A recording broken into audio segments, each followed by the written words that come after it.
এই জগতের মধ্যে আল্লাহ পাক রব্বুল আলামিন উম্মতে মুহাম্মাদীর জন্য বিশাল একটা সুসংবাদ দিয়েছেন। হযরতে বাবা আদম আলাইহিস সালামকে আল্লাহ তাআলা পৃথিবীর প্রথম মানব জাতির পিতা হযরতে বাবা আদম, তাকে আল্লাহ চেম্বার দিয়েছেন প্রথম আকাশে। সহিহ বুখারী খুলে দেখুন, মুসলিম খুলে দেখুন, আবু দাউদ খুলে দেখুন, তিরমিজি, নাসাই, ইবনে মাজাহ, হাদিসের যত গ্রন্থ আছে আপনি খুলে দেখুন।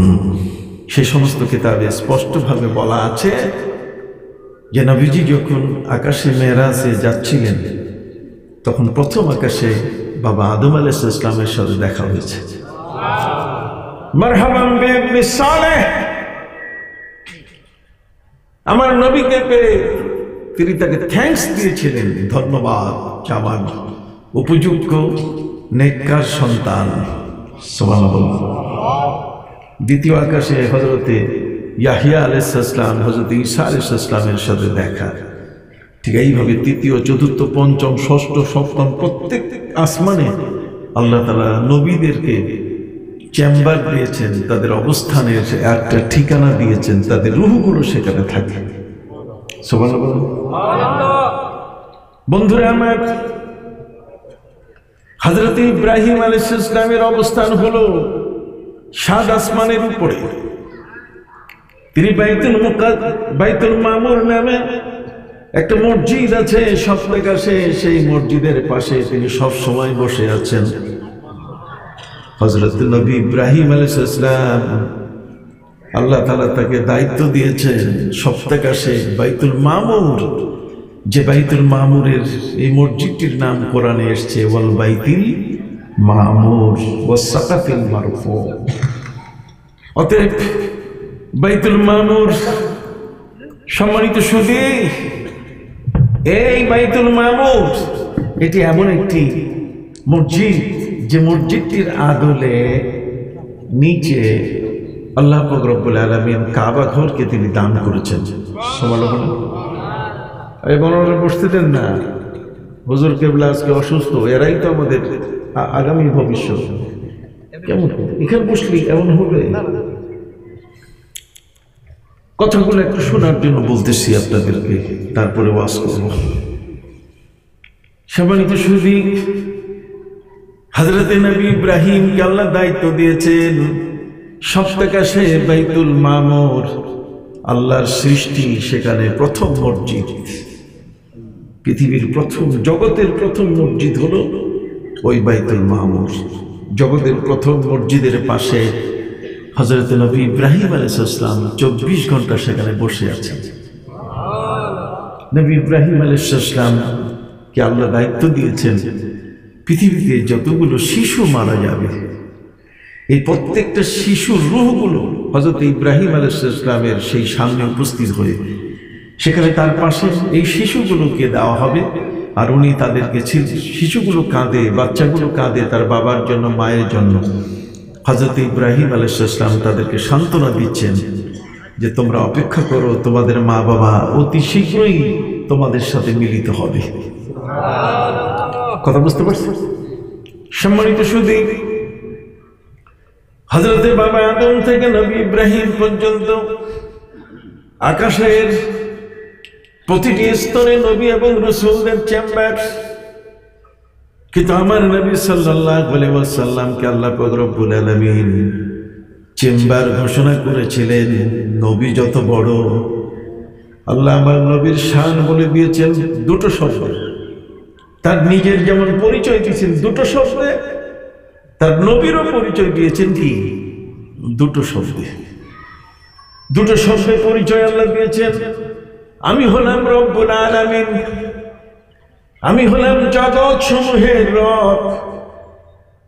মুহাদ্দিসিনে ইকরাম যারা হাদিস বিশারদ, যারা মুফাসসিরে ইকরাম, কোরআনের তাফসীর যারা কোরআনের ব্যাখ্যা করেন, তারা বলেছেন পৃথিবীতে জগতের মধ্যে 90,000 আলম আছে, জগৎ আছে, কিন্তু প্রকৃত অর্থে কত জগৎ সেটার হিসাব তো আমাদের কাছে কি নাই। রব্বুল আলামিন অর্থাৎ আল্লাহ এই সমস্ত জগতের কি রব। তিনি সব জগৎকে দেখে শুনে রাখতেছেন প্রত্যেকটা জগতের মাখলুককে, প্রত্যেকটা জগতের যে মাখলুকগুলো, যে সৃষ্টিগুলো বাস করছে, আল্লাহ পাক রব্বুল আলামিন প্রত্যেকটা মাখলুককে, সৃষ্টিকে তিনি তদারকি করছেন। আমাদের এই জমিন, এই পৃথিবীর জমিনটা হলো সাত আসমান সাত জমিনের রাজধানী। সাত আসমান সাত জমিনের রাজধানী হলো কি? পৃথিবী।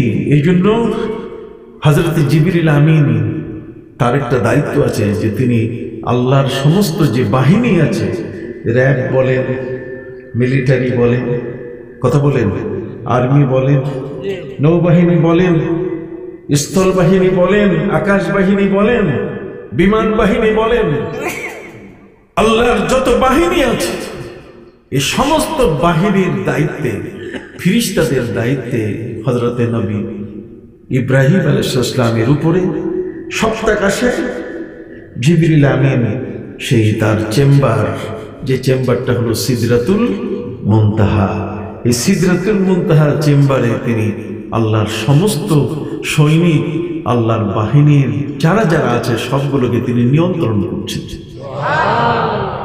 পবিত্র কুরআন মাজিদে আল্লাহ বলছেন, ওয়ামা ইয়ালামু জুনুদা রাব্বিকা ইল্লা হু, আল্লাহর সৈন্য সংখ্যা কত আল্লাহই জানেন, অন্য কেউ জানে না।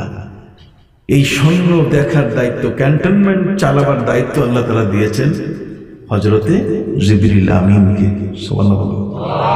জিবরিল আমিনের কাছে প্রতিদিন দরখাস্ত করে ফেরেশতারা যে আমরা একটু রাজধানীতে যাইতে চাই। জিবরিল আমিন জিজ্ঞেস করেন, রাজধানী কোথায়? কোন জায়গায় যেতে চাও? এই জগতের রাজধানী কোনটা? তখন ফেরেশতারা বলে, এই সপ্তাকাশ সাত আসমান সাত জমিনের রাজধানী হলো মানুষ যে পৃথিবীতে বাস করে সেই পৃথিবী। জিবরিল আমিন তাদেরকে প্রতিনিয়ত জিজ্ঞাসা করছেন, তোমরা পৃথিবীতে যাবে কেন? ওই রাজধানীতে যাওয়ার এত শখ কেন? কেন তোমরা এত ইচ্ছা প্রকাশ করতেছো, আগ্রহ প্রকাশ করতেছো? ফেরেশতারা কিন্তু মুদাব্বিরুস সামাওয়াতি ওয়াল আরদ তাফসীরে কুতুবী, তাফসীরে জালালাইন, ঠিক এমনি করে আপনি তাফসীরে বাইজাবি সবগুলো খুলে দেখুন। ফেরেশতারা হচ্ছে মুদাব্বিরুস সামাওয়াতি ওয়াল আরদ। আমাদের দেশ চালাবার জন্য যেমন সেনাবাহিনী আছে, পুলিশ আছে, অভ্যন্তরীণ শৃঙ্খলা দেখার জন্য, বর্ডারের দেখার জন্য কথা কন বিজিবি আছে, ঠিক অনুরূপভাবে ভিতরে যেমন সেনাবাহিনীরা আছে, ঠিক অনুরূপভাবে আল্লাহর পক্ষ থেকে এই পৃথিবীতে এমন কিছু দায়িত্ব, যেমন মানুষের রূহ সন্তানের পেটে, মায়ের পেটে, কখন মানুষের পেটে, মায়ের পেটে, সন্তানের দেহে কখন রূহ দিতে হয়, এর দায়িত্ব নিয়ে একদল ফেরেশতা কাজ করতেছেন। আরেকদল ফেরেশতা কখন পৃথিবীতে মানুষ মারা যাবে এই লিস্ট হাতে নিয়ে সেই মৃত্যুগুলো কার্যকর করার দায়িত্ব পালন করছেন। এবং প্রত্যেকেই এক একজন ফেরেশতার নেতৃত্বে, কথা বুঝতে পারছেন, হযরতে আজরাইল আলাইহিস সালামের নেতৃত্বে মৃত্যুর যতগুলো দায়িত্ব তারা পালন করছেন, এই সমস্ত ফেরেশতারা হযরতে আজরাইল আলাইহিস সালামের নির্দেশে তার পাশে থেকে এই কাজগুলো করে যাচ্ছেন। সম্মানিত শুধু আকাশের মেঘ কিভাবে পরিচালনা হবে, কখন কোথায় বৃষ্টি হবে, হযরতে মিকাইল আলাইহিস সালামের দায়িত্বে ফেরেশতারা সেই কাজগুলো, সেই দায়িত্বগুলো পালন করছে। সুবহানাল্লাহ। সম্মানিত শুধু সারা পৃথিবীতে তথ্য আদান প্রদান, কার কাছে কি হুকুম আসবে না আসবে, এইসব দায়িত্ব পালনের জন্য যে সমস্ত ফেরেশতা কাজ করছেন তাদের নেতৃত্ব দিচ্ছেন হযরতে জিবরিল আমিন। সুবহানাল্লাহ বলেন। ঠিক অনুরূপভাবে এই পৃথিবী একসময় ধ্বংস হয়ে যাবে। এই জন্য খেলা ধ্বংস হলে, খেলা শেষ হয়ে গেলে যেমন বাঁশি বাজায়, এই পৃথিবীর খেলা যখন সাঙ্গ হয়ে যাবে, সারা পৃথিবীটা যখন ধ্বংস হয়ে যাবে, তখন সেই ধ্বংসের জন্যে আল্লাহ তাআলা যাকে দায়িত্ব দিয়েছেন বাঁশি ফুঁকাবার, তিনি হলেন কি নাম? হযরতে ইসরাফিল আলাইহিস সালাম। আমার নবীজি অনবরত রুকু সেজদা ইবাদত করতে করতে নবীজির হাতটা তাওয়ারনা মাদ্রিজিলা, তার পা ফুলে গেছে, পা ফেটে রক্তক্ষরণ হবে। আম্মা জান আয়েশা রাদিয়াল্লাহু তাআলা বলেন, নবীজি গো, মহাগ্রন্থ আল কোরআনের মধ্যে আল্লাহ তাআলা আপনার ব্যাপারে সার্টিফিকেট দিয়েছেন পৃথিবীর মানুষকে জানার জন্য।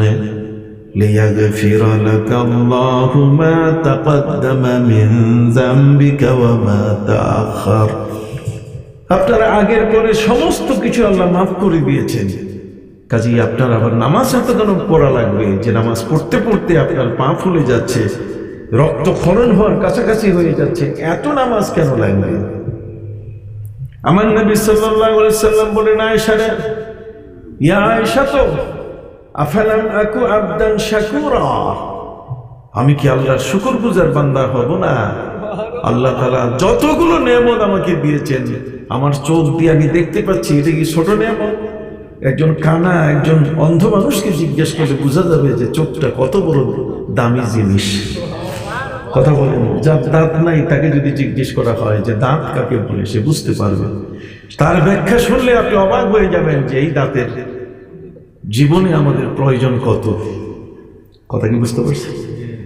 যার হার্টের ডিজিজ, সে লোকটা বুঝে যে অল্প সময় পৃথিবী থেকে তাকে চলে যেতে হবে। অতএব সেই মানুষটা একটা হার্টকে রক্ষা করার জন্য কতভাবে এখন হার্ট ট্রান্সপ্লান্ট শুরু হয়েছে।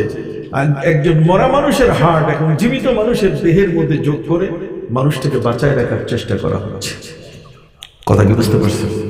সম্মানিত সুধী, জগতের মধ্যে আল্লাহ পাক রব্বুল আলামিন যত ফেরেশতা তিনি সৃষ্টি করেছেন, এই ফেরেশতারা এরা সবাই আল্লাহর আজ্ঞাবাহু দাস। পবিত্র কুরআন মজিদে আল্লাহ বলছেন, বাল হুম ইবাদুম মুকরামুন লা ইয়াসুনাল্লাহা মা আমারাহুম ওয়া ইয়াফআলুনা মা ইউমারুন। ফেরেশতারা হলো আল্লাহর আজ্ঞাবহ দাস, যা বলে আল্লাহ তাই তারা শুনে। আমরা তো উল্টাপাল্টা করি, শুনতে চাই না। আমাদের বেলায় কোরআন বলছে সামি'না ওয়া আতা'না, শুনলাম এবং মানলাম। আর কাফেররা বলছে সামি'না, শুনলাম, ও আসাইনা, মানলাম না, মানি না। কিন্তু একজন ফেরেশতাও আপনি খুঁজে পাবেন না যে ফেরেশতা আল্লাহর আনুগত্য করে না। সুবহানাল্লাহ বলেন। আল্লাহর হুকুম সমস্ত ফেরেশতারা পালন করছে।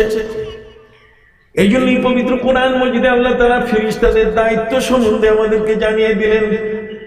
আমাদের প্রিয় নবী সাল্লাল্লাহু আলাইহি ওয়াসাল্লামকে তিনি বললেন, ওয়াতারাল মালাইকাতা হাফিনা মিন হাউলিল আরশ মিন হাউলিল আরশ ইউসাব্বিহুনা বিহামদি রাব্বিহিম وقضي بينهم بالحق وقيل الحمد لله رب العالمين। সুবহানাল্লাহ। আল্লাহ বলছেন, হে নবী আপনি দেখবেন, ওয়াতারাল মালাইকাতা, ফেরেশতাদেরকে আপনি দেখবেন, হাফিনা মিন হাউলিল আরশ, এরা আরশের চতুর্দিকে ঘিরে আছে এবং এরা হামিলিনে আরশ, এরা আরশ, আল্লাহর যে আরশে আজিম আছে, আল্লাহর সে আরশটাকে নিজের কাঁধে তারা বহন করতেছে। সৃষ্টির শুরু থেকে আল্লাহ পাক রব্বুল আলামিন এই আরশে আজিমকে যে ফেরেশতার ঘাড়ে দিয়েছেন, তারা কখনো পালা বদল হয় না। ওই যে ঘাড়ে দিয়েছেন ওইভাবেই আছেন। তারা কখনো আল্লাহকে বলেন না যে আল্লাহ মেরুদণ্ডে ব্যথা শুরু হয়েছে, পায়ে ব্যথা শুরু হয়ে গেছে। ওই ফেরেশতারা যাকে আল্লাহ যে দায়িত্ব দিচ্ছেন সে দায়িত্ব নিয়েই সে কি আছে। আমরা আমাদের বাড়ি থেকে কোনো লাশ যখন কবরস্থানে নিয়ে যাই, তখন কাঁধে নিতে যাইয়া কাঁধ বদল করি। কথা কন। আল্লাহর যে আরশে আজিমের যারা বহনকারী ফেরেশতা, এই বহনকারী ফেরেশতারা কেউ কোনোদিন তাদের দায়িত্ব তারা বদলায় না। কারণ তারা মনে করে যে এটাই আমার ইবাদত। সুবহানাল্লাহ। এই জন্য আল্লাহ পাক রব্বুল আলামিন বলে দিলেন, ওয়াতারাল মালাইকাতা মালাইকাতা হাফিনা মিন হাউলিল আরশ। হাফিন শব্দের অর্থ হচ্ছে খালি পায়ের। আল্লাহর আরশ বহনকারী ফিরিস্তা যারা, আল্লাহর আরশের চতুর্দিকে যে ফিরিস্তারা পাহারা দিচ্ছে, সেটা সংখ্যা কত আমাদের পক্ষে বলার কোনো সুযোগ নাই। কিন্তু সেই ফিরিস্তারা আল্লাহর আরশে আজিমের আদবে, তাদের কারো পায়ে জুতা নাই, সব জুতা খালি অবস্থায়, খালি পায়ের, খালি পা অবস্থায় তারা আরশের চতুর্দিকে তাদের দায়িত্ব পালন করছে। বাবা কথা বুঝতে পারছে? এই সমস্ত ফিরিস্তা যারা, তারা জগতের মধ্যে আল্লাহর দায়িত্ব পালন করেন কোন কোন ফিরিস্তাদের নেতৃত্বে। ঠিক আছে, তাহলে কোন কোন ফিরিস্তার নেতৃত্বে যারা দায়িত্ব পালন করছেন, সেই ফিরিস্তা জগৎ এই পৃথিবীতে আসতে চায়। ফিরিস্তা জগৎ বিভিন্ন আসমানে তাদের দায়িত্ব তারা পালন করে। তার কারণ ওই আসমানগুলোতে আল্লাহর অনেক সৃষ্টি বাস করে। এই পৃথিবীতে যেমন আমরা বাস করতেছি, আপনি কি মনোযোগ সহকারে শুনতেছেন? এই পৃথিবীতে আমরা যেমন বাস করতেছি, দ্বিতীয় তৃতীয় চতুর্থ আসমানও ঠিক অনুরূপ ভাবে আল্লাহর সৃষ্টি মাখলুক কি করতেছে? বাস করতেছে। কথা বুঝতে পারছেন? সম্মানিত সুধী বন্ধুরা, পবিত্র কোরআন মজিদে আল্লাহ পাক রব্বুল আলামিন তিনি স্পষ্ট করে বলে দিয়েছেন, জগতে যতগুলো আল্লাহর মাখলুক, আমার মাখলুক যা আছে উপরে, সেই সকল মাখলুক কিভাবে কে কোন অবস্থানে আছে আমি আল্লাহ তাদের তদারকি করছি। কথা বুঝতে পারছেন? কথা সম্মানিত সুধী, ওয়া মা কুননা আনিল খালকি গাফিলিন। কথা বুঝতে পারছেন? এই সাবা তারায়েক, সাত আসমানের মধ্যে যে সকল আল্লাহর সৃষ্টি আছে, আল্লাহ বলছেন সমস্ত সৃষ্টিকে আমি দেখছি, তাদেরকে আমি পরিচালনা করতেছি। এই সপ্তাহকার সাত আসমান জমিনের ফিরিস্তা যারা, তারা এই জমিনে আসতে চায়। কেন আসতে চায়? এটা রাজধানী। এটা রাজধানী হওয়ার পেছনে কারণ কি? আমাদের দেশের রাজধানী, এটা মেট্রো রেল আছে, আমাদের দেশের রাজধানীর মধ্যে ফ্লাইওভার আছে, আমাদের রাজধানীর মধ্যে আন্ডারগ্রাউন্ডে এখন সাবওয়ে তৈরি হচ্ছে, এক্সপ্রেস এলিভেটেড ওয়ে, চোখের পলকে আপনি এক জায়গা থেকে আরেক জায়গায় যাইতে পারবেন, সব ব্যবস্থা, ট্রেন স্টেশন সবকিছু আছে। আমরা একটা রাজধানীর সুবিধা তো অনেক বেশি, কথা বলেন না? এই জন্য গ্রামে ডাক্তার থাকতে চায় না, সব ডাক্তার যেতে চায় কোথায়? শহরে লোক বেশি, প্রেসক্রিপশন বেশি, ডায়াগনস্টিক সেন্টার বেশি, কাজে পয়সা কামাই কি বেশি। কথা বুঝতে পারছেন? সম্মানিত সুধী, কিন্তু আল্লাহর ফিরিস্তারা তারা এই পৃথিবীর জমিনে এই রাজধানীতে আসতে চায়। তাদের কারণ হলো যে পৃথিবীটা রাজধানী হয়েছে কয়েকটা কারণে। তার মধ্যে একটি হলো শাহে মদিনা, আমার নবী এই জমিনে শোয়া আছেন। শাহে মদিনা আমার নবীজি এই জমিনে শোয়া। এই জমিনের মধ্যে কাবা ঘর আছে, সপ্তাকাশে সাত আসমানের উপরে, সেখানে যে বাইতুল মামুর, ফিরিস্তারা একবার তওয়াফ করলে দ্বিতীয়বার চান্স পায় না। কিন্তু দুনিয়ার রাজধানীতে যে কাবা আছে, সে কাবার চতুর্দিকে ফিরিস্তারা যতবার ইচ্ছা ততবার কি করতে পারে? তওয়াফ করতে পারে। সুবহানাল্লাহ বলেন। এই জন্য আমার নবীজি সাল্লাল্লাহু আলাইহি সাল্লাম যখন তওয়াফ শেষ করলেন, তখন সাহাবায়ে ইকরাম নবীজিকে বলেন, হুজুর আপনার পাগড়িতে এত ধুলা কেন? নবীজি বলেন, আমার পাগড়িতে ধুলা এই জন্যই লেগেছে যেখানে যে হজরে আসওয়াদ পাথরটা আছে, এখানে এই পাথরটাতে চুমা দেওয়ার জন্য ফিরিস্তারা প্রতিযোগিতা করতেছে। তাদের পরগুলো যখন তারা নাড়ে, তখন এর দ্বারা যে ধুলাগুলো উঠছে, ওগুলো আমার পাগড়ির উপরে পড়ছে। আসমান থেকে ফিরিস্তারা প্রথম আসে কাবায়, তারপরে তারা মদিনা মুনাওয়ারায় নবীজি রওজা জিয়ারতে যায়। নবীজি রওজা জিয়ারতে আল্লাহ বলছেন, আমি এবং আমার ফিরিস্তারা নবীর উপরে দরুদ পড়ি, আল্লাহ রহমত পাঠান। নবী প্যারা নবী রাসূল কারীম সাল্লাল্লাহু আলাইহি ওয়াসাল্লামের উপরে দরুদ পেশ করেন ফিরিস্তারা। প্রতিদিন সকাল থেকে, ফজরের থেকে ৭০,০০০ ফিরিস্তা নবীর উপরে দরুদ পড়ে। এরা আসর পর্যন্ত চান্স পায়।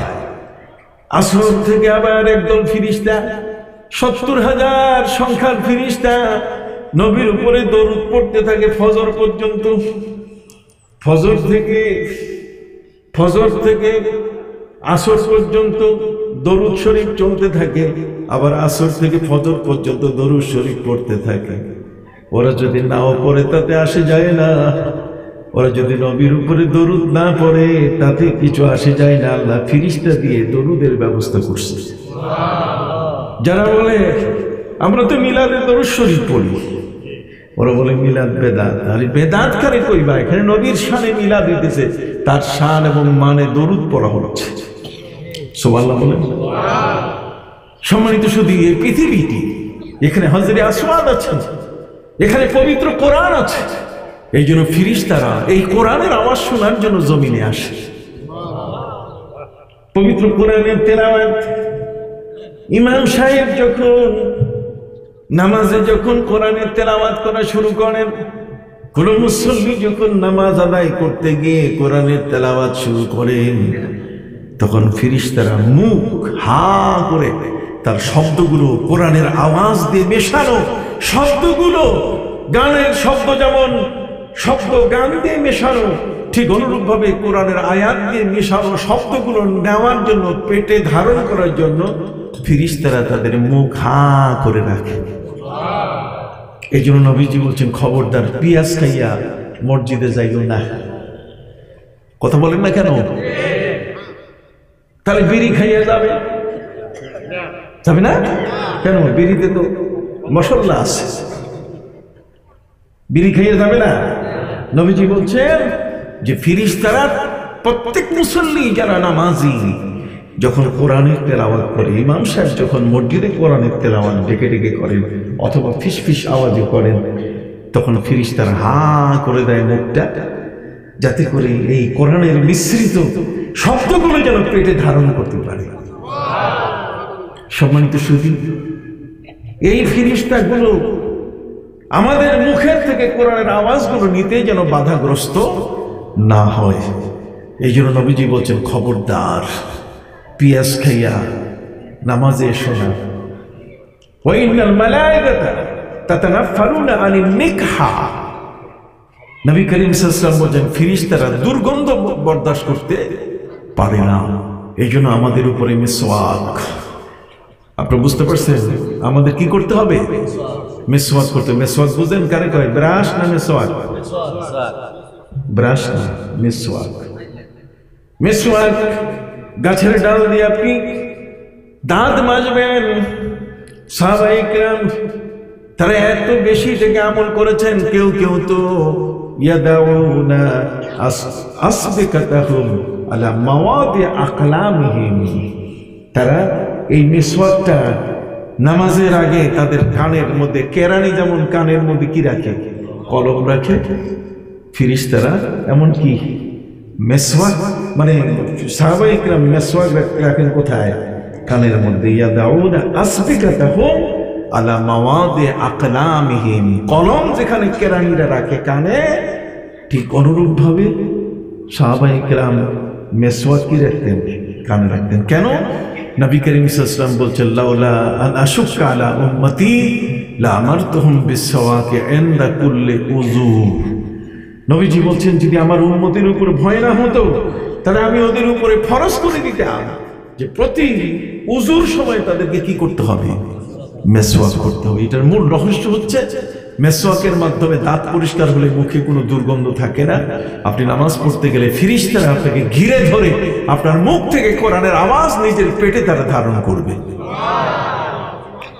সম্মানিত সুধী, এই পৃথিবীর জমিনে ফিরিস্তারা আসতে চায় নবীকে সালাম দিতে, এখানে আসতে চায় নবীজির উপরে দরুদ পড়তে, এখানে আসতে চায় কাবা ঘরের চতুর্দিকে তওয়াফ করতে, এখানে আসতে চায় হাজরে আসওয়াদ পাথর চুমু দিতে। কথা বল। সেই জমিন যেখানে ফিরিস্তাদের আগমন অহরহ ঘটতেছে। তানাজ্জালুল মালায়েকাতু ওয়ার রূহ, সূরা কদরের মধ্যে বলা হয়েছে যে আল্লাহ এই কদরের রাতের মধ্যে আসমানের সমস্ত ফেরেশতা জিবরিল আমিনের নেতৃত্বে পৃথিবীতে পাঠায় দেন। সব ফেরেশতা জিবরিল আমিনের নেতৃত্বে অবতরণ করেন। কথা বুঝতে পারছেন? এই পৃথিবীর জমিনের দাম এত কি বেশি। কথা বুঝতে পারছেন?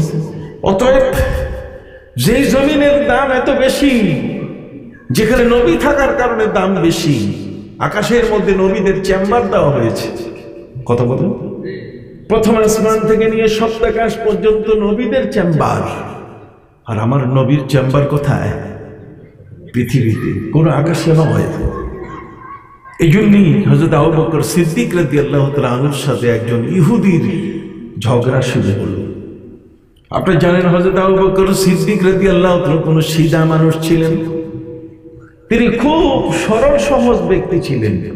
তাকে যখন ক্ষমতায় বসানো হয়, এই ক্ষমতায় বসানোর সময় হযরত উমরকে তিনি বলছেন, উমর, আমি সোজা মানুষ, এই ক্ষমতার চেয়ারে আমি খলিফা হিসেবে ক্ষমতার চেয়ারে বসবো, এটা আমি চাই না। আবু বকর সিদ্দিক বলছেন, নবীজি ইন্তেকাল করছেন, 3 দিন হয়ে গেল, এখনো নবীজিকে দাফন করা হয় নাই। কারণ হলো যে নবীকে নিয়ে, নবীর দেহ মোবারক দাফন নিয়ে একটু তর্ক শুরু হয়েছে, একটু ঝামেলা সৃষ্টি হয়েছে। কথা বুঝতে পারছেন? নবীজি ইন্তেকাল করেছেন, আমাদের নবীজি দুনিয়া থেকে বিদায় নিলেন। তার এই ইন্তেকাল মোবারককে কেন্দ্র করে 3 দিন পর্যন্ত নবীর দেহ মোবারক দাফন হয় নাই। কারণ হচ্ছে এই যে যারা মদিনার আনসার, যারা মদিনাবাসী, নবীর সাহাবী, তাদের দাবি হলো যে নবী চলে আসছেন মদিনায়, কাজে আমরা মদিনায় তাকে দাফন করব, এখানেই তার রওজা হবে। কিন্তু যারা মক্কা থেকে হিজরত করে আসছেন সাহাবায়ে কেরাম, তাদের দাবি হলো যে নবীর জন্মস্থান হলো মক্কায়। কাজে পৃথিবীর মধ্যে কোনো মানুষ যদি আমেরিকায় মারা যায় আর যদি সে বাংলাদেশের নাগরিক হয়, এখানে যদি তার বাড়ি ঘর, আপনজন, আত্মীয় স্বজন আসে, তার লাশটা এখানে নিয়ে আসে। কি বলেন, তাই না?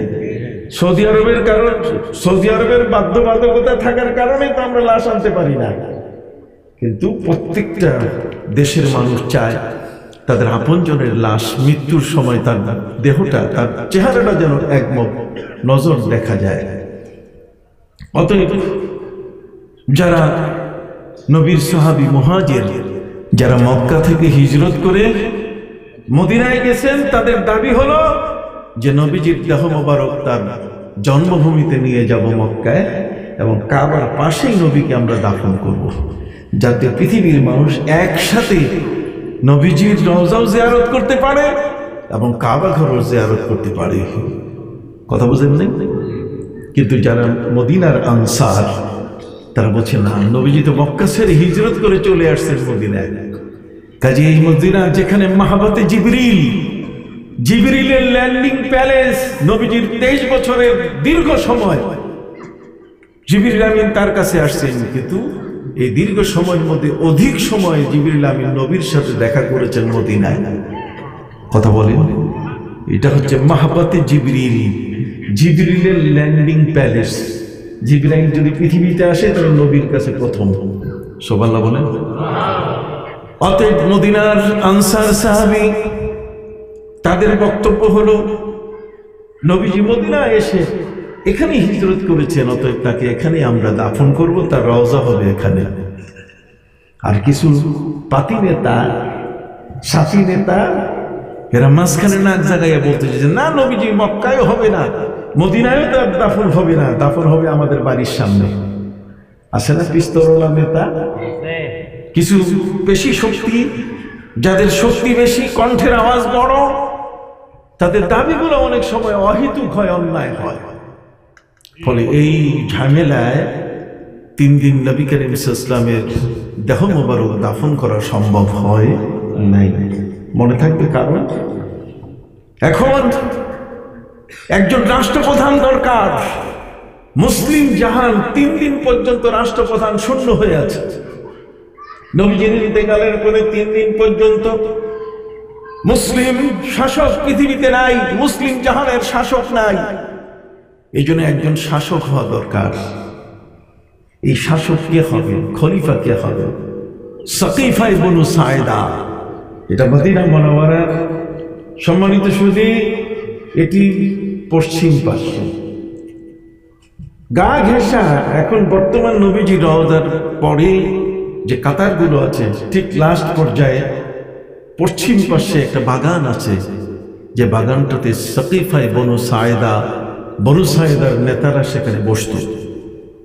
সবাই মিলে বৈঠক করে সেখানে তারা বসে পড়লেন। বৈঠক করার জন্য সেখানে হযরত ওমর, হযরত আবু বকর সিদ্দিক, হযরত উসমান আলী সবাই মিলে উপস্থিত। নেতারা সবাই এসে গেছে যে এখন একজন নেতা ঠিক করা দরকার, একজন খলিফা, একজন রাষ্ট্রপ্রধান ঠিক করা কি দরকার। সবারই ধারণা ছিল যে খলিফা হযরত ওমর হবেন। কে হবেন? আপনি একটু জোরে কথা বলবেন, কে হবেন? কারণ ওমরের এইটা মতো কার্যকলাপ দেখে মনে হয়েছে যে ওমরের সামনে কথা বলার সাহস কারো নাই। এই জন্য সবাই নেতারা চুপচাপ, ওমর কি বলে, নিশ্চয়ই ওমর হবেন এই বর্তমান খলিফা, নবীর পরে মুসলিম জাহানের শাসক। কথা বুঝতে পারছেন? সবাই মিলে প্রস্তাব করছেন যে কি করা যায়। হযরত ওমর বলছেন কি করা যায় মানে? সবার ধারণা যে ওমর এখন বক্তৃতা দিতে গিয়ে বলবেন যে আমি খলিফা। কিন্তু হযরত ওমর তা করলেন না। আবু বকর সিদ্দিক রাদিয়াল্লাহু তাআলার কাছে গিয়ে হাতটা টেনে নিয়ে বের করে তার হাতের মধ্যে হাত রেখে বললেন, আমি শপথ করলাম আপনার হাতে, আপনি নবীর পরে খলিফা। হযরত আবু বকর সিদ্দিক রাদিয়াল্লাহু তাআলা বললেন, আমি খলিফা কেমন করে হতে পারি? রাষ্ট্রের চেয়ারটা হলো গরম চেয়ার, এটা শাসকের চেয়ার, এটা প্রশাসকের চেয়ার, আর সেই চেয়ারটা হলো গরম চেয়ার। আমি হলাম একজন সরল সোজা মানুষ, নরম মানুষ, এই চেয়ার আমাকে দিয়ে চলবে না। হযরত ওমর ফারুক রাদিয়াল্লাহু তাআলা বলেন, চলবে না মানে? আপনি এই চেয়ারে উপযুক্ত। হযরত আবু বকর সিদ্দিক রাদিয়াল্লাহু তাআলা বললেন, আমি যদি উপযুক্ত হই ওমর, কোনো দলিল আছে? হযরত ওমর বললেন, আবু বকর কয়টা দলিল চান? আবু বকর সিদ্দিক বলছেন, দলিল বলেন, দলিল দিয়ে আমি বুঝতে পারবো যে আমি নবীর পরে খলিফা হওয়ার যোগ্য। কথা বলেন। আর আমার দেশে স্বামীও দাঁড়ায় ভোটে, বউও দাঁড়ায়। কি কর? সবাই রাষ্ট্রের দায়িত্ব নিতে চায়। সাথী পাতি যা আছে, চোর গুন্ডা বদমাইশ যারা আছে, তারাও কি ক্ষমতায় যেতে চায়। কথা বুঝতে পারছেন? হযরত আবু বকর সিদ্দিক রাদিয়াল্লাহু তাআলা তিনি ক্ষমতার চেয়ারে বসতে রাজি হলেন না। তিনি ওমরকে বলেন যে আমাকে যে খলিফা বানানো হচ্ছে, ওমর এর সপক্ষে কোনো দলিল আছে? হযরত ওমর বলছেন, দলিল নাই মানে? আসেন প্রথম নম্বর দলিল নেন। যেদিন নবীজি সাল্লাল্লাহু আলাইহি ওয়াসাল্লাম হিজরত করছিলেন, হিজরতের সেই কঠিন রাত্রে আপনি নবীর সঙ্গী ছিলেন। জাবালে সুর, মক্কার জমিনের সবচেয়ে উঁচা পাহাড়ের গুহায় নবীজি আপনাকে নিয়ে যখন সেখানে আত্মগোপন করলেন, তখন আপনি বারবার বলছিলেন নবীকে যে নবী সোরাকে আসতেছে, কাফের হয়তো আমাদেরকে খুঁজে বের করবে। তখন নবী করিম সাল্লাল্লাহু আলাইহি ওয়াসাল্লাম আবু বকর সিদ্দিককে বলেন, আবু বকর তুমি ভয় পেও না, আল্লাহ আমাদের সাথে কি আছে। সুবহানাল্লাহ বলেন। হযরত ওমর বললেন, আল্লাহ আমাদের সাথে আছেন। আমাদের নবীজি যে বাণী দিয়েছেন, সেই বাণীর উপরে ভিত্তি করে আল্লাহ তাআলা সাথে সাথে ব্যবস্থা নিয়েছেন। আর সেই ব্যবস্থা হলো যে ওই গুহার উপরে মাকড়সা জাল বেঁধে দিয়েছে, আর কবুতরি কি ডিম পাড়ছে। আপনি সেদিন নবীজির পাশে দ্বিতীয় ব্যক্তি ছিলেন। কথা বলেন, সেদিন নবীর পাশে ছিলেন কি দ্বিতীয় ব্যক্তি। আপনাদের বুঝতে কষ্ট হচ্ছে কি? সামনে আরো কয়েকটা কথা বলবো। সম্মানিত সুধী, হযরত ওমর দলিল দিচ্ছেন, আবু বকর বলছেন এই চেয়ারে আমি বসতে পারি না। এই চেয়ার শাসকের চেয়ার, নবীজি যে শাসন করেছেন, আমি কি সেই শাসন পারি? ওমর বলছেন, আবু বকর আপনাকে শাসকের চেয়ারে বসতে হবে। মুসলিম জাহান 3 দিন থেকে বঞ্চিত হয়ে আছে, তাদের কোনো শাসক নাই। হযরত আবু বকর সিদ্দিক বলেন, দলিল কি? কই দলিল হলো وثاني اثنين إذ هما في الغار إذ يقول لصاحبه لا تحزن إن الله معنا। আল্লাহ বলছেন, হে নবী, আপনার সাথে দ্বিতীয় জন আপনাকে বলছিলেন আমি ভয় পাচ্ছি, আপনি তাকে শোনালেন যে কোনো ভয় করো না, কাউকে, আমাদের সাথে কে আছেন? আল্লাহ।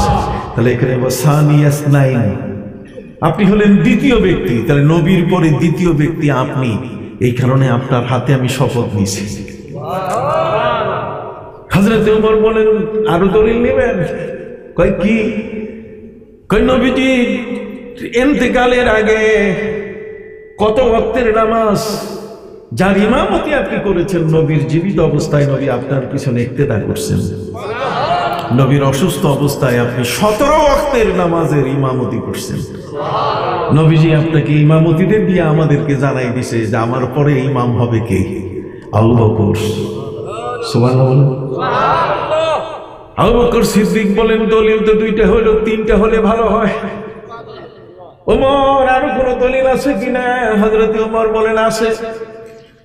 প্রিয় নবী সাল্লাল্লাহু আলাইহি সাল্লামের পরে খলিফা কে হবে, শাসক কে হবে? আল্লাহর নবী সাল্লাল্লাহু আলাইহি ওয়াসাল্লাম বলেছেন, আল আইম্মাতু মিন কুরাইশ, ইমাম হবে কুরাইশ বংশ থেকে।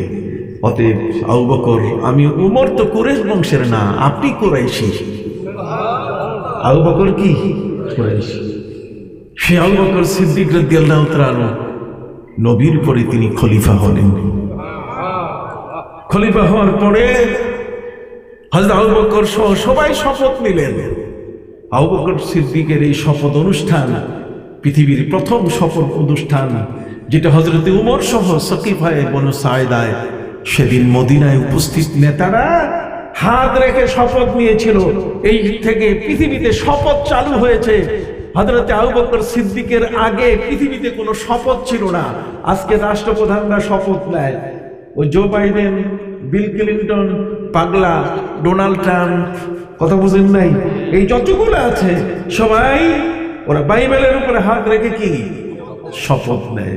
আমাদের দেশের এমপি, আমাদের দেশের মন্ত্রী, মিনিস্টার, আমাদের দেশের চেয়ারম্যান থেকে মেম্বার থেকে সকলেই শপথ নেয়। এই শপথের জনক হলো ইসলাম। সুবহানাল্লাহ। কথা বুঝতে পারছি? সকিফায়ে বনু সাঈদায় হযরতে আবু বকর সিদ্দিকের হাতে হযরতে ওমর সহ সবাই কি নিলেন? শপথ নিলেন।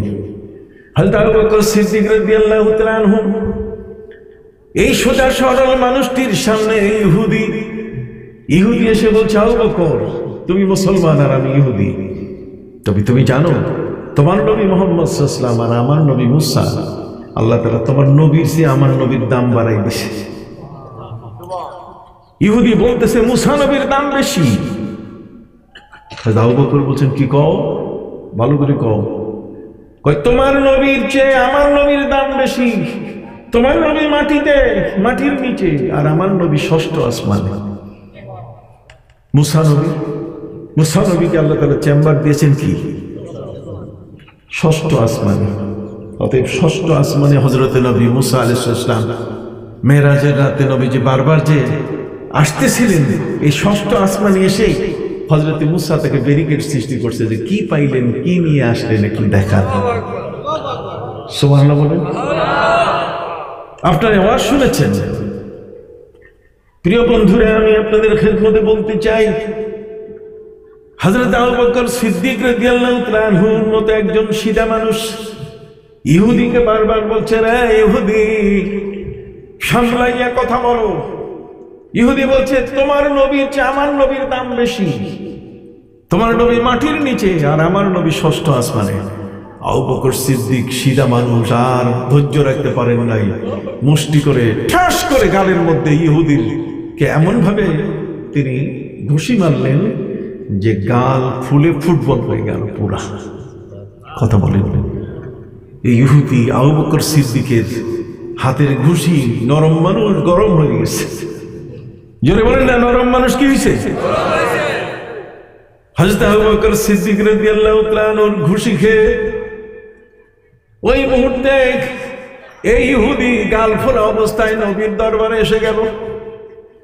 প্রিয় নবী সাল্লাল্লাহু আলাইহি ওয়াসাল্লামের কাছে এসে বলল, হুজুর আপনারা আবু বকরকে আপনারা বলেন সিধা মানুষ, কিন্তু দেখেন আমার গালটা কি করছে, এমন ভাবে ঘুষি মারছে যে ঘুষির কারণে গাল ফুলে গেছে। অতএব আপনারা আবু বকরের বিচার করেন। নবীজি আবু বকরকে ডাকলেন, আবু বকর তোমার বিরুদ্ধে মামলা হয়েছে।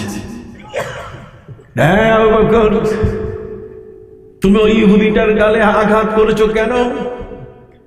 আবু বকর সিদ্দিক রাদিয়াল্লাহু তাআলা বলেন, হুজুর ওকে জিজ্ঞাসা করেন, আমি তাকে বারবার নিষেধ করেছি। ও যখন আপনার মান মর্যাদা নিয়ে তুচ্ছ তাচ্ছিল্য করছিল, যখন বলছিল যে আপনার নাকি মর্যাদা মুসা নবীর চেয়ে কম, আমি কি এটা সহ্য করতে পারি? আমি এতদিন যাবত নবী আপনাকে সারা দুনিয়ার কাউকে তো ভালোবাসার কাউ কিন্তু আমি পাই নাই, শুধু আপনার দিকে দেখে থাকতে মন চায়।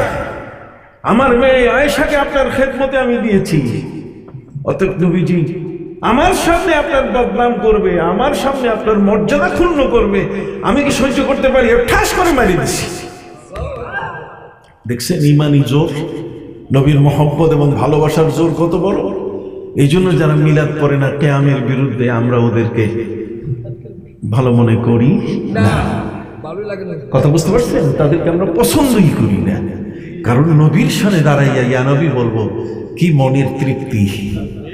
কথা বুঝেন না? কি মনের তৃপ্তি। বেদাতের ছুরি দিয়া সুন্নতকে হত্যা করা, এটা আমরা কখনো মেনে নিব না। অনেক কথা এই পর্যায়ে, আমি এর উপরে বই লিখেছি, বিশাল লম্বা বই লিখেছি, আশেকে রসুলের চোখে মিলাদ ও কিয়াম দরুদ ও সালাম, বিশাল লম্বা কিতাব আছে আমার। এই দেখেন বড় বড় বই, 650 পৃষ্ঠা। কথা বুঝতে পারছি? লিখে দিয়ে গেলাম, জীবনে হয়তো একদিন থাকবো না, কিন্তু এই বইগুলো আমার কথা বলবে, যেটা আপনাদের কাছে জনাব মিজানুর রহমান মনিরি সাহেব, আমাদের মরহুম হুজুর দুনিয়া থেকে যিনি বিদায় নেন, তিনি আমার এই কিতাবগুলো তন্ন তন্ন করে পড়ছেন। তিনি, আমি একটা সাধারণ নগণ্য মানুষ, বলতেছিলাম আবু বকর সিদ্দিক রাদিয়াল্লাহু তাআলা নবীর অবমাননা মেনে নিতে পারেন নাই। তার সামনে নবীকে অপমান করছে, যে নবীর মর্যাদা কম আর মুসা নবীর মর্যাদা কি বেশি। আবু বকর সিদ্দিক রাদিয়াল্লাহু তাআলা বললেন, হুজুর আমি এই কারণে লাগাই দিছি একটা। নবীজি বলেন, আবু বকর এটা ঠিক করো নাই তুমি। সুবহানাল্লাহ বললেন না? আমরা বলে ফেলতাম আরো 2টা দেওয়া উচিত ছিল, কিন্তু নবীজি বললেন, খবরদার আবু বকর তুমি উচিত করো নাই। সে আমার মর্যাদা তুচ্ছ করেছে, তোমার সামনে বলেছে যে মুসা নবীর মর্যাদা অনেক উপরে, 6ষ্ঠ আসমানে চেম্বার, আর তোমার নবীর চেম্বার মাটির নিচে। অতএব সে আমার সম্মান নষ্ট করেছে, এ কারণে তুমি তাকে আঘাত করেছ। নবীজি বলছেন, এটি আমার পছন্দ নয়, আমি এটা পছন্দ করি না। নবী করিম সাল্লাল্লাহু আলাইহি ওয়াসাল্লাম তিনি বললেন, দেখো আবু বকর, আল্লাহ তাআলা তো আমাকে চেম্বার দিয়েছেন, আমি যত বড় নবী, রব্বুল আলামিন 2টো শব্দ, আর আমার নবীর সামনে আল্লাহ তাআলা বলছেন রাহমাতুল লিল আলামিন। সুবহানাল্লাহ বলেন। আলামিন বলতে গেলে যত জগৎ, 7 আসমান 7 জমিন, এছাড়াও আল্লাহর যত জগৎ রয়েছে, সমস্ত জগতের যেমন আল্লাহ রব, আমার নবীও ঠিক সকল এই জগৎ সমূহের বা সকল জগতের তিনি রহমত। আমার আল্লাহ বলছেন, নবী যত দূর আমি রবের এই রুবুবিয়াত, আমি রব, আমি যে লালনকারী এই জগৎ সমূহের, যেখানে যেখানে আপনি রসুল রহমত, সেখানে সেখানে। এই জন্য আলামিনে কোনো ব্যাখ্যা ত্রুটি নাই, যে আল্লাহর আলামিন একটা আর নবীর আলামিন আরেকটা। আমি বুঝাতে পারছি কিনা? আল্লাহর আলামিন একটা আর রসুলের আলামিন আরেকটা। তার মানে আল্লাহর জগৎ সমূহ একটা, রসুলের জগৎ সমূহ আরেকটা। এটা কিন্তু নয়। যেই জগৎ সমূহের আল্লাহ রব, সেই জগৎ সমূহের আমার নবী কি রহমত। এই জন্যই আল্লাহ পাক রব্বুল আলামিন যেমন বলেছেন, আলহামদুলিল্লাহি রাব্বিল আলামিন, ঠিক পাশাপাশি আল্লাহ পাক রব্বুল আলামিন তিনি বলে দিয়ে দিলেন, وما أرسلناك إلا رحمة للعالمين আমার নবী রাহমাতুল লিল আলামিন। এই জন্য আল্লাহ পাক রব্বুল আলামিন আমার নবীকে সম্মান দিতে গিয়ে তার চেম্বার তিনি দিলেন যে আপনি নবী তো আলামিনের নবী, জগৎ সমূহের নবী। আপনাকে প্রথম, দ্বিতীয়, তৃতীয়, চতুর্থ, ষষ্ঠ, সপ্তম আসমান দিলে আপনার মান অনুযায়ী হয় না, কাজে আরশে আজিমের পাশে আমি আপনার চেম্বার দেব। নবীজি বলছেন, মাবুদ আপনি আরশে আজিমের পাশে আমার চেম্বার দেন, আমি খুশি, কিন্তু আমি নেব না। আমি কি নেব না? কারণ হচ্ছে যে আমার উম্মতকে রেখে আমি এত উপরে যাব না। সুবহানাল্লাহ বলেন। আমার উম্মতকে রেখে এত উপরে যাব না। আল্লাহ বলছেন, হে নবী, আরশে আজিমের চেয়ে উম্মতের পাশে থাকা আপনার ইচ্ছা অনেক বেশি। কারণটা কি? আমার নবী বলেন যে আল্লাহ আপনি তো নিজেই ঘোষণা করেছেন, ওয়ামা কানা আল্লাহু লিয়ুআযযিবাহুম ওয়া আনতা ফীহিম। হে নবী, আল্লাহ শাস্তি দিবেন না আপনার কোন উম্মতকে যতক্ষণ আপনি তাদের মাঝে আছেন। সুবহানাল্লাহ। যতক্ষণ নবী উম্মতের মাঝে আছেন ততক্ষণ পর্যন্ত এই উম্মতের সবচেয়ে বড় কোন শাস্তি আল্লাহ দিবেন না। তো নবীজি বলছেন, আমি আমার উম্মতকে ছেড়ে যাব, আর এরা যদি শাস্তির সম্মুখীন হয়, এরা যদি সেই কওমে লূতের মতো, কতক্ষণ না আজকে ট্রান্সজেন্ডার শুরু হয়েছে, কতক্ষণ না আজকে ওই আমেরিকার মধ্যে আইন পাশ হচ্ছে, পুরুষে পুরুষে বিবাহ আইন পাশ হয়ে গেছে। আরেকটা আইন পাশ তারা করেছে, আর সেটা হলো যে যেমন করে জন্ম নিছি ওইভাবেই আমরা পৃথিবী ছেড়ে চলে যাব। কাজে পৃথিবীতে আবার কাপড় পরিধান করব কেন? এই জন্য পৃথিবীর ল্যাংটা থাকবো। এই জাতি এখন ল্যাংটার আইন পাশ করছে। কিসের আইন? জোরে বলেন, কিসের আইন? ল্যাংটা থাকবে, বন্য হায়ানা, বন্য প্রাণীর মতো পৃথিবীর মতো চলবে। আর তারই একটি অংশ হিসাবে আমাদের এই পৃথিবীতে যোগ করে দেওয়া হচ্ছে এখন শিক্ষা ব্যবস্থার সাথে ট্রান্সজেন্ডার শব্দের অর্থ কি? ট্রান্সজেন্ডার শব্দের অর্থ হচ্ছে একটা ছেলে, সে যদি মনে করে যে আমি মেয়ে হইয়া গেছি, তাহলে তাকে মেয়ে হিসেবে তাকে স্বীকৃতি দিতে হবে এবং মেয়েদের মাঝে সে বাস করবে। আর মেয়েদের মাঝে যদি সে বাস করে, সে তো ছেলে, অতএব তার দৈহিক উত্তেজনা অথবা তার মধ্যে এই ধরনের কিছু আছে যেগুলো দিয়ে সে ওই মেয়ের ভিতরে থেকে মেয়েদের সাথে জেনা বেবিচার করবে। নাউযুবিল্লাহ মিন যালিক। আজকে কিন্তু সেই দিকে মানুষগুলোকে দেওয়া হচ্ছে। যা হোক, সম্মানিত সুধী, এর রেজাল্ট অল্প দিন পরে পেয়ে যাবেন। আমাকেও তো সরকার এই যে ট্রান্সজেন্ডারের ব্যাপারে শরীফ থেকে শরীফা, এটার উপরে 5 জন সদস্যের মধ্যে আমি হলাম দ্বিতীয়। ইসলাম ফাউন্ডেশনের গভর্নর হিসেবে আমাকেও দায়িত্ব দেওয়া হয়েছে যে এটার ব্যাপারে যেন সঠিক সিদ্ধান্ত আমরা দিতে পারি। আপনারা দোয়া করবেন সঠিক সিদ্ধান্ত যেন দিতে পারি, আল্লাহ যেন কবুল করেন সকল বলে আমিন। এদেশে একবার ফতোয়া বন্ধ করা হয়েছিল, এদেশে ফতোয়া চলবে না। আলেমরা আজকে মুফতি সাহেবরা ফতোয়া দিচ্ছেন, ওই কওমি হুজুররা আজকে ফতোয়া দিচ্ছেন, কত রকম ফতোয়া। সেই ফতোয়া বন্ধ করে দিয়েছিল হাইকোর্ট, আর আমরা সুপ্রিম কোর্টের কাছে 5 জন ব্যক্তি সেখানে এজলাসে দাঁড়িয়ে আমরা প্রতিবাদ করেছি এবং বক্তব্য দিয়েছি। সেই বক্তব্যে বাংলাদেশে আবার ফতোয়া ফিরে আসছে। সুবহানাল্লাহ বলেন। আজানের দোয়া থেকে ওয়ারজুকনা শাফাআতাহু ইয়াউমাল কিয়ামাহ তুলে দিয়েছে। আমি গভর্নর হওয়ার পরে আমি ডিজি টেলিভিশনকে, রেডিওকে আমি বলেছি যে আপনার কি শাফাত দরকার নাই? কি বলেন হুজুর, যে আমল যতটুকু আছে এটা দিয়ে কিয়ামতে পার পাওয়া যাবে না। কাজী হুজুর শাফাত পছন্দ করি। তাহলে আপনার আজানে এই দোয়ার মধ্যে শাফাত নাই কেন? উনি সাথে সাথে তার অফিসারদেরকে ডেকে আমার সামনে এনে বলছেন যে উনি যেভাবে বলছেন তোমরা আজানটাকে সেই আজানের দোয়ার মধ্যে সেভাবে যোগ করে দাও।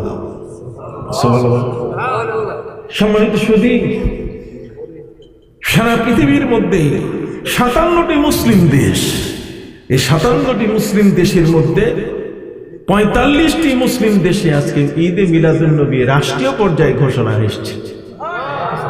তার মধ্যে বাংলাদেশেও এসছে।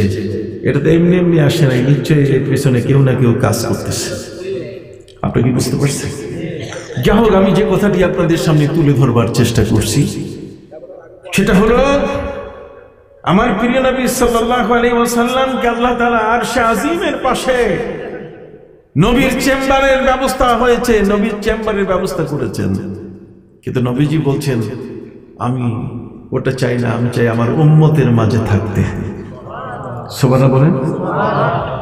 আমার নবীজি এই পৃথিবীকে ছেড়ে, আমাদেরকে ছেড়ে তিনি ওই বড় চেম্বার নিতে যান নাই।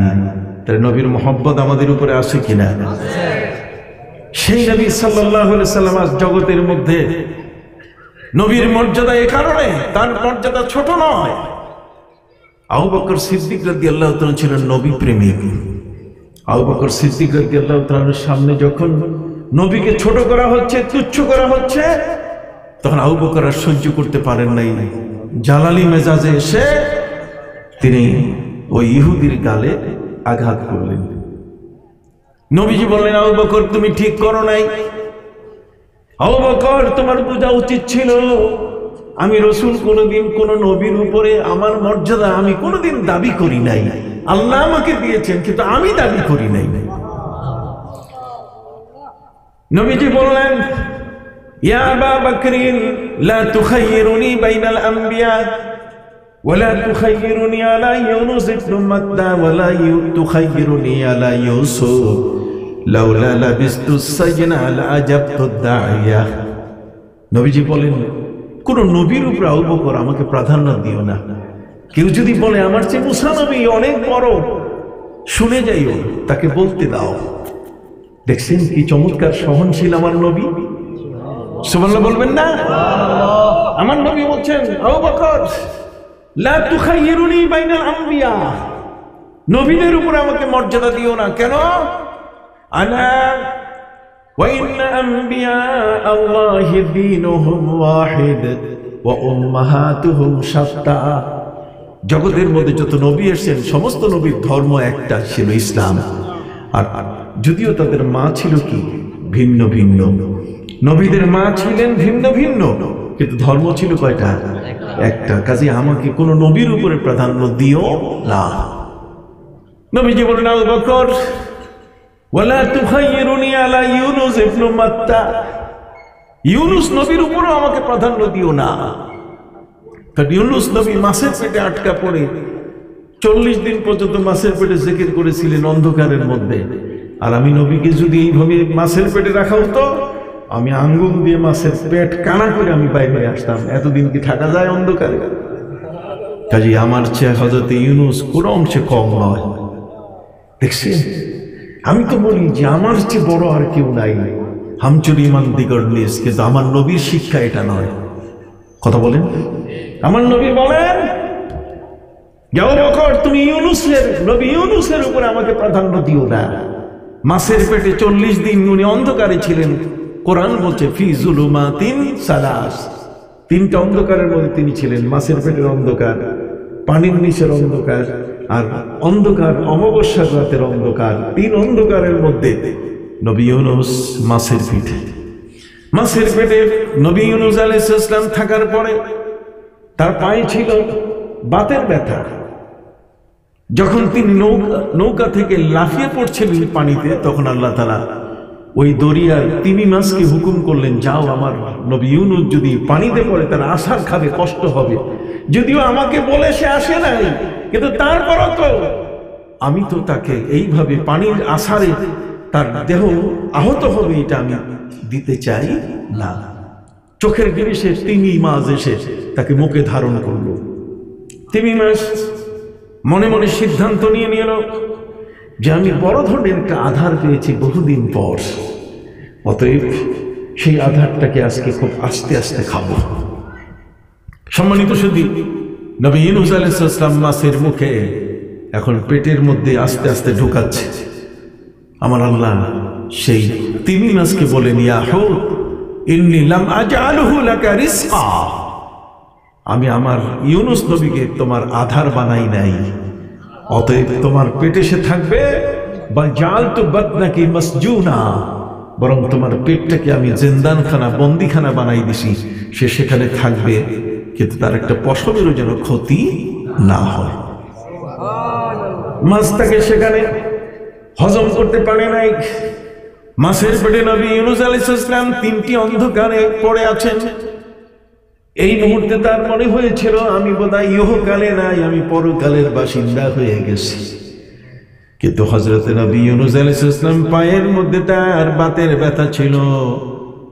যখন তিনি পাটা সোজা করলেন ব্যথায়, তখন মনে হলো কিরে, আমি তো মরি নাই, আমি তো ইহকালে এখনো বেঁচে আছি, আমি তো পরকালে যাই নাই।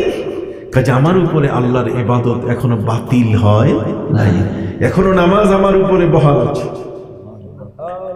এই জন্য মাছের পেটে অন্ধকারে থাকার পরে হযরত নবী ইউনুস আলাইহিস সালাম আল্লাহকে ডাক দিয়ে বলেন, ইয়া রাব ইন্নী ইত্তাখাযতু বাতনাল হুত মাসজিদা মা লাম ইয়াত্তাখিযু আহাদুম মিনান নাস। প্রভু রে, মাছের পেটে 3 অন্ধকারের ভিতরে পড়ে আছি, কিন্তু আমি বুঝতে পারছি আমি মরি নাই, আমি এখনো পৃথিবীর বাসিন্দা।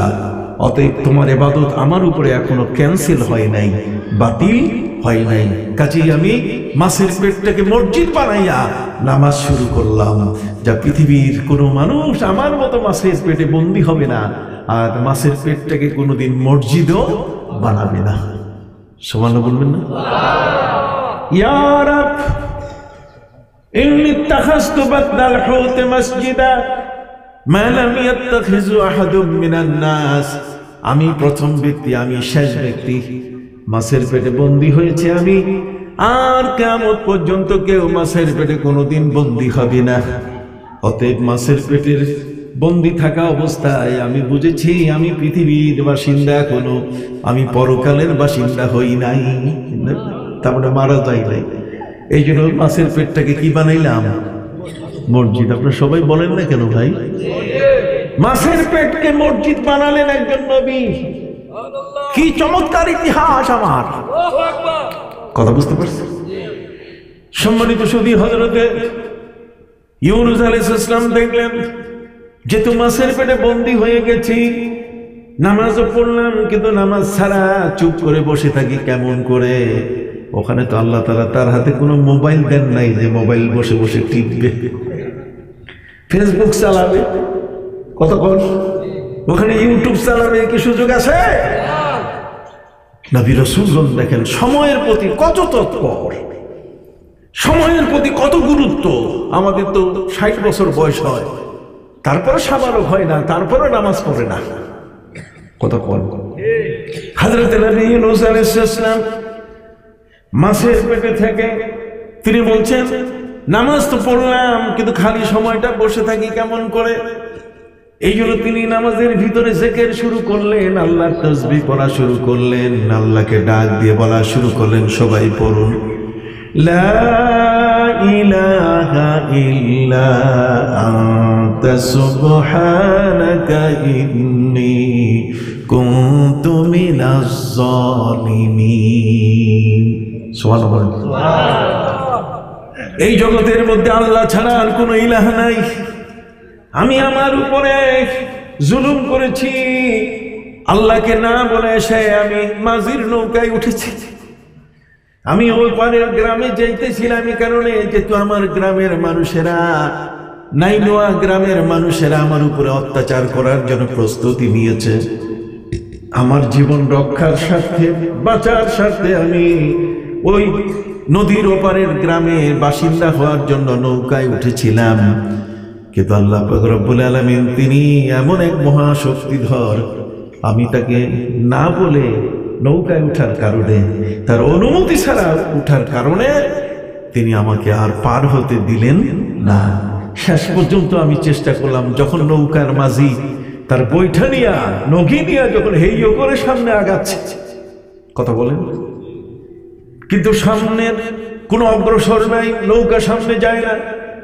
মাঝি মিয়া বহু অভিজ্ঞ, বহুদিনের প্রাচীন মাঝি তিনি, মাঝি সাহেব তিনি ঘোষণা দিয়ে দিলেন, যাত্রী ভরা নৌকা, মাল ভরা নৌকা, আমার নগিতে আমার শক্তিতে কোনো ত্রুটি নাই, আমি কখনো এই ধরনের বাধাগ্রস্ত হই নাই।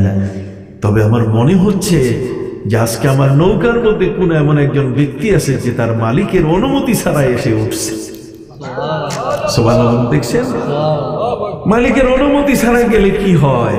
আপনি প্রধান শিক্ষককে না বলে চলে গেলেন, সুপারিনটেন্ডেন্ট সাহেবকে না বলে চলে গেলেন, প্রিন্সিপাল সাহেবকে না বলে চলে গেলেন, এটা হয় নাকি?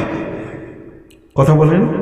এই জন্য হাদিস শরীফের মধ্যে এসছে যে ইমাম যতক্ষণ পর্যন্ত নামাজে আছে ততক্ষণ পর্যন্ত মুসল্লিরা তার পাশে কাতারে থাকবে। কথা বলেন, তার কাতারে থাকবে, আগে যাবে না। ওই যারা 20 টাকার তারাবিরে 8 টাকাত বানাইছে, কতক্ষণ না, ওই যে নাপিত, এই নাপিতরা 20 টাকার তারাবি না পড়ে 8 টাকাতে দৌড় মারে। কিন্তু হাদিসের মধ্যে নিষেধ, ইমামের নামাজ এখনো কি হয় নাই, এখনো শেষ হয় নাই, তার এখনো বেতের বাকি আছে, এখনো তারাবি কি আছে, বাকি আছে, কাজে সে যাবে না। ইমামের নিয়ম, ইমাম নামাজ পড়ে হাতের নিচে, আর উনি লেডিস মার্কা নামাজ শিখাই দিয়েছে আমাদেরকে। লেডিস মার্কা, লেডিস বুঝেন না? লেডিস বুকে হাত বাঁধে, লেডিস মার্কা নামাজ আমাদেরকে শেখায়। খবরদার এদের পথ মত অনুসরণ করবেন না। আমরাও তো লেখাপড়া করেছি কিছুটা, কোরআন হাদিস কিছুটা মন্থন করার তো সুযোগ হয়েছে। কারা কি বলতে চায় আপনি সহজে বুঝবেন না, কিন্তু আমি জানি যে তারা আপনাকে যে ডোজটা দিচ্ছে একেবারে আমল শেষ। হযরত নবী ইউনূস আলাইহিস সালাম মাছের পেটে জিকির শুরু করলেন। সুবহানাল্লাহ। এই দুনিয়ার একদল মানুষ বলে জিকির নাই, আজকার নাই, চুপচাপ। কিসের ওলিয়া? উলিয়া আল্লাহর ওলিদেরকে মানতে চায় না। কথা বল। আল্লাহর ওলিরা, ওলি শব্দের অর্থ দুশমন বের করেছে।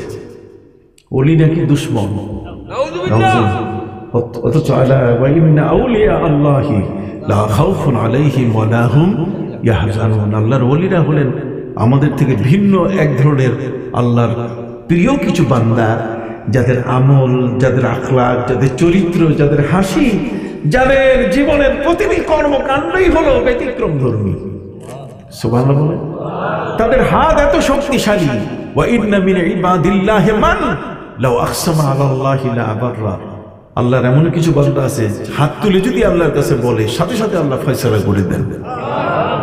এই জন্য আজকে আমার খুব মনে দুঃখ যে কামাল্লার হযরত পীর সাহেব কিবলা আল্লামা শাহ সুফি হাবিবুর রহমান সাহেব, খন্দকার হাবিবুর রহমান সাহেব আজকে আমাদের মাঝে তিনি উপস্থিত হতে পারলেন না, অসুস্থ। আল্লাহ যেন তার হায়াত বাড়াই দেন।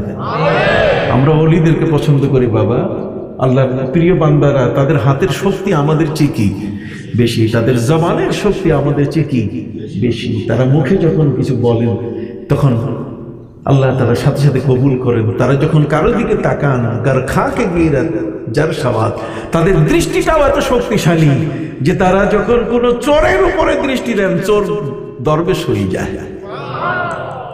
কথা বুঝতে পারছেন? আপনি বলবেন যে দৃষ্টির এত শক্তি, দৃষ্টির শক্তি মানে কি? আপনি ওই যে কচ্ছপ দেখছেন না? কথা বলেন না, কচ্ছপ তো দেখছেন, তো কচ্ছপ কোনোদিন পানির মধ্যে ডিম পারে না। কচ্ছপ ডিম পারে ডাঙ্গায়, ডাঙ্গায় ডিম পারে, কিন্তু ডিম ফুটায় কেমনে? কচ্ছপ আরেকটা ফুটায় কেমনে? ওই মাটি থেকে এসে, পানির মধ্যে থেকে সে দৃষ্টি দেয় তার ওই ডিমটার দিকে, একেবারে সোজা। ওই দৃষ্টির চোটেই তার মধ্যে ডিম ফুটে, সেখানে কচ্ছপের বাচ্চা বের হয়ে আসে। কন্যা সুবহানাল্লাহ। আপনি চোখের দৃষ্টি, তাকু মিন ফিরাসাতিল মুমিন ফাইন্নাহু ইয়ানজুরু বিনুরিল্লাহ। আল্লাহর ওলিদের সেই গভীর চক্ষুর দৃষ্টি সবসময় ভয় করো, তারা কিন্তু আল্লাহর নূরে তাকায়। যখন বলতেছিলাম আল্লাহর ওলিরা যেমন জিকির আজকার চালু করেছেন, এগুলোর ভিত্তি আছে। হযরত ইউনূস নবী মাছের পেটে নামাজ পড়ার পরে তিনি জিকির শুরু করলেন, তাসবিহ পড়া শুরু করলেন। সুবহানাল্লাহ। সেই তাসবিহটা কি? লা ইলাহা ইল্লা আনতা সুবহানাকা ইন্নী কুনতু মিনাজ জালিমিন। উনি তাসবিহ পড়তেছেন, আল্লাহ ওনারে বলেন নাই তাসবিহ পড়েন, উনি বলছেন যে তাসবিহ আমি পড়া শুরু করলাম। নবী ইউনূস আলাইহিস সালাম তাসবিহ পড়তে পড়তে পড়তেই ছিলেন, পড়া বন্ধ হয় না। 40 দিন হয়ে গেল মাছের পেটে থাকার বয়স। এই 40 দিনের মাথায় আল্লাহ তাআলার সাথে সাথে মাছের উপরে আদেশ জারি করলেন, রে মাছ, তুমি তাড়াতাড়ি তাকে কিনারে নিয়ে মুখ থেকে বের করে দাও, পেট থেকে বের করে দাও। আমার আল্লাহ পৃথিবীর মানুষকে জানাই দিলেন যে তাকে আমি এই মাছের পেটে বন্দী থাকা অবস্থায় কেন মুক্তি দিলাম, কারণটা আল্লাহ বলে দিলেন। সুবহানাল্লাহ। কারণটা আপনি জানবেন না যে কি এমন একটা কাজ করছেন উনি, যিনি মাছের পেটে বন্দী। আল্লাহ তাআলা যাকে বন্দী করলেন তাকে তো সহজে ছাড়েন না, কথা বলেন। কিন্তু হযরত ইউনূস নবীকে আল্লাহ বন্দী করলেন। সেই ইউনূস নবী মাছের পেটে বন্দী, কি কারণে আল্লাহ তাআলা তাকে মুক্তি দিলেন? তিনি জেলখানা থেকে ছাড় পেলেন কি কারণে? পবিত্র কোরআন মজিদে আল্লাহ তাআলা তার কারণ বলে দিয়েছেন। আল্লাহ বলেন, ফালাউলা আন্নাহু কানা মিনাল মুসাব্বিহিন লালাবিসা ফি বাতিনিহি ইলা ইয়াউমি ইউবআসুন। সুবহানাল্লাহ বলেন। আল্লাহ বলেন, ফালাউলা আন্নাহু কানা মিনাল মুসাব্বিহিন, যদি ইউনূস মাছের পেটে যদি আমার তাসবিহ না পড়তো, লা ইলাহা ইল্লা আনতা সুবহানাকা ইন্নী কুনতু মিনাজ জালিমিন, এই তাসবিহটা যদি না পড়তো তাহলে কিয়ামত পর্যন্ত আমি তাকে বন্দী করে রাখতাম। কিন্তু আমার জিকির করছে, আমার নাম নিছে, আমার তাসবিহ পড়ছে, আমি সব মেয়াদ ক্যান্সেল করে 40 দিনের মাথায় তারে বের করে দিছি। এই জন্য আল্লাহর ওলিরা আমাদেরকে জিকির শিখান, তাসবিহ পাঠ করা শিখান। সাব্বাহা লিল্লাহি মা ফিস সামাওয়াতি ওয়াল আরদ, জগতের সকল সৃষ্টি আল্লাহর নামে জিকির করে। এই জন্য কবিতার ভাষায় বলেছেন, ঝিঝি পোকা সর্বদাই ঝিঝি রব করে, ঝিঝি পোকা সর্বদাই ঝিঝি রব করে, ঝরঝর নরে বৃক্ষ অতি মৃদ স্বরে, ঝিমঝিম করে গিরি শুনিতে মধুর, আর কিছু নহে উহা কেবল জিকিরে প্রভুর। একটা ঝিঝি পোকা রাস্তার পাশে আপনি হাঁটবেন সন্ধ্যার পরে, সে ঝিঝি করে ডাকতেছে, শুনেন নাই? কথা বলেন না, শুনছেন কিনা? বেশি জোরে যখন বাতাস হয় তখন গাছের পাতাগুলো একটা আরেকটার সাথে বাড়ি খেয়ে ঝরঝর করে নড়ে কিনা? পাহাড়ি এলাকায় গেলে দেখবেন ঝিম হয়ে আছে। কবি বলছেন, ঝিঝি পোকা সর্বদাই ঝিঝি রব করে। ওই ঝিঝি পোকার ঝিঝি শব্দটা শুধু তার ভাষা নয়, বরং সে আল্লাহর নামে ওই ভাষায় জিকির করতেছে। ঝিঝি পোকা সর্বদাই ঝিঝি রব করে, ঝরঝর নরে বৃক্ষ অতি মৃদ স্বরে, ঝিম ঝিম করে গিরি শুনিতে মধুর, আর কিছু নহে উহা কেবল জিকিরে প্রভুর। এই সবগুলো আল্লাহর জিকির করছে। এসব ভেদের কথা জানে সেই জন, যাহাকে দিয়াছেন আল্লাহ বাতিনি শ্রবণ। যার অন্তরের কান আছে সেই সমস্ত সৃষ্টির তসবিহগুলো বুঝতে পারে। কথা বলেন। এই জন্য আল্লাহর জিকির আজকার করবেন কিনা ভাইরা? করবেন কিনা? এই জিকির আজকারের মাস রজব মাস, এটা বরকতের মাস। এই জন্য আমি আপনাদের খেদমতে বলতেছিলাম, ইন্না ইদ্দাতাশ শুহুরি ইনদাল্লাহি 12 শাহরান ফি কিতাবিল্লাহ। এই পৃথিবীর মধ্যে আল্লাহ পাক রব্বুল আলামিন আমাদের জন্য সূর্য এবং চন্দ্র সৃষ্টি করছেন। সুবহানাল্লাহ বলেন। সূর্য এবং কি? চন্দ্র। কোরআন বলছে, ওয়াশ-শামসু ওয়াল কামারু বিহুসবান। সূর্য চন্দ্র হলো তোমাদের হিসাবের জন্য, তোমরা যেন মাস তৈরি করতে পারো, মাস তোমরা বছর যেন গণনা করতে পারো। এই জন্য আমি চন্দ্র সূর্য সৃষ্টি করে দিয়েছি। সম্মানিত সুধী, যারা মুসলমান আর যারা অমুসলিম তারা কে কোন পঞ্জিকা অনুসরণ করবে? একটা হচ্ছে সৌরপঞ্জি আর একটা হচ্ছে চন্দ্রপঞ্জি। কথা বলেন না? পঞ্জিকার মধ্যে দুটো ভাগ আছে, দুটো ভাগ পবিত্র কোরআনে আল্লাহ বলছেন, ওয়াশ-শামসু ওয়াল কামারু বিহুসবান। সূর্য দিয়েও হিসাব করা যাবে, আবার চন্দ্র দিয়েও কি হিসাব করা যাবে। সূর্য এবং চন্দ্রের মধ্যে আল্লাহ পাক রব্বুল আলামিন আমাদের 98 ভাগ ইবাদত রেখে দিয়েছেন চন্দ্রের সাথে। চাঁদের সাথে আমাদের ইবাদতগুলো যোগ করে রেখেছেন। মনে থাকবে বাবা? সহজে কেউ বলবে না। বিনয়ের সাথে আপনাদের কাছে বলতে চাই, সূর্যের সাথে আমাদের ছাড়া ভিন্ন ধর্ম যারা আছে, ওই যে সনাতন হিন্দু ধর্ম, তারা কিন্তু সূর্যের সাথে তাদের সম্পর্ক, কথা বলেন, কিন্তু চাঁদের সাথে আমাদের 98% ইবাদতের সম্পর্ক।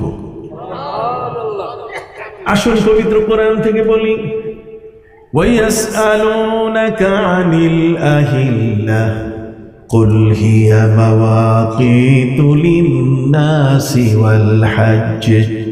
হে নবী, যদি কোনো ব্যক্তি নবচন্দ্র নতুন চাঁদ সম্বন্ধে যদি আপনাকে প্রশ্ন করে যেটা কেন চাঁদ বাড়ে কেন কমে কেন, আপনি উত্তর দেন এটি হচ্ছে পৃথিবীর মানুষের জন্য ইবাদতের স্থায়ী ক্যালেন্ডার।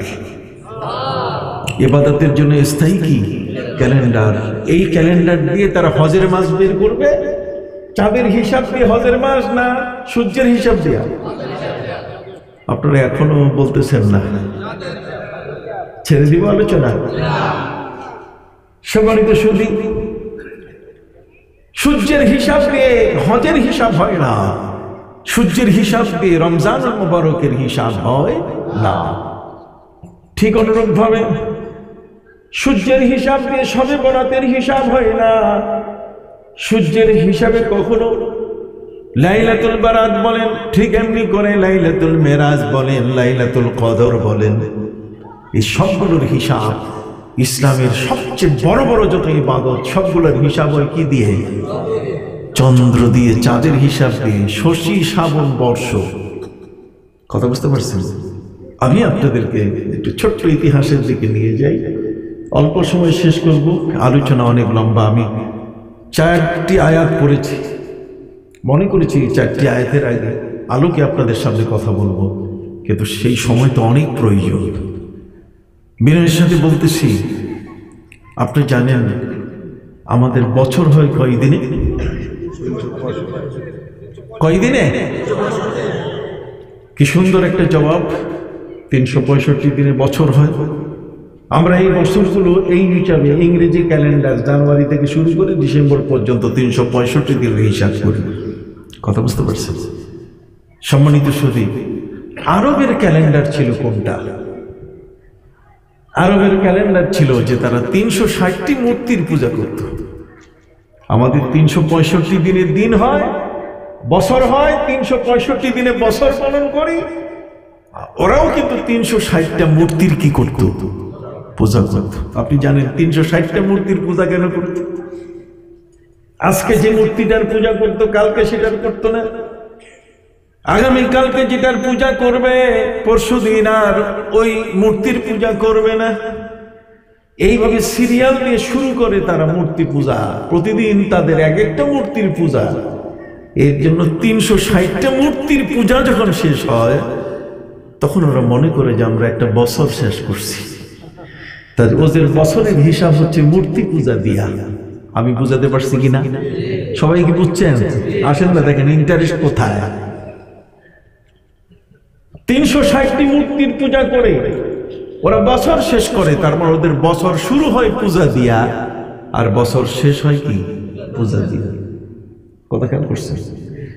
ঠিক এমনি করে ইংরেজি বর্ষের মধ্যে 31st নাইট, কথা বলেন, 31শে ডিসেম্বর, সেদিন দুনিয়ার যত বেহায়াপনা বেলেল্লাপনা, মহিলারা মেয়েরা ওড়না ছেড়ে হাঁটবে, এটা নাকি বিশাল একটা আনন্দ। 31st নাইট এই হারাম কাজটা তারা করে। বুঝতে পারছেন কথা? আমাদের বাংলা বর্ষ কতক্ষণ সম্রাট আকবর যেটা চালু করেছে, আমাদের দেশের এই খাজনাপাতি উঠে না, এটা উঠাবার জন্য উনি ধান কখন কাটে কখন আসে এই হিসাব নিকাশ করে, বৈশাখ জ্যৈষ্ঠ আষাঢ় শ্রাবণ কতক্ষণ, এই সবগুলো মিলিয়ে তারা চৈত্র পর্যন্ত, এই ফাল্গুন চৈত্র বৈশাখ থেকে শুরু করে চৈত্র পর্যন্ত যে 12 মাসে এই ক্যালেন্ডার সম্রাট আকবর তিনি করেছেন। কথা বুঝতে পারছেন? কিন্তু দুঃখজনক আমরা ইংরেজি নববর্ষ পালন করি 31st নাইট দিয়া, আর বাংলা নববর্ষ পালন করি পচা ইলিশ মাছ আর পান্থা ভাত দিয়া কথা বল। গতকালে যে ইলিশ মাছ রাজা হয়েছে, যে পান্থা ভাত, সেটা দিয়ে পরের দিন শুরু করি। কথা বুঝতে পারছেন? তার মানে পচা জিনিস দিয়ে আমাদের বর্ষ শুরু হয়। পয়লা বৈশাখে আমাদের মেয়েরা পায়ের জুতো খুলে নতুন শাড়ি পরে এরা পায়ে আলতা দিয়ে খালি পায়ে মেলা করে, যেটা আমার ইসলাম কখনো সমর্থন করে না।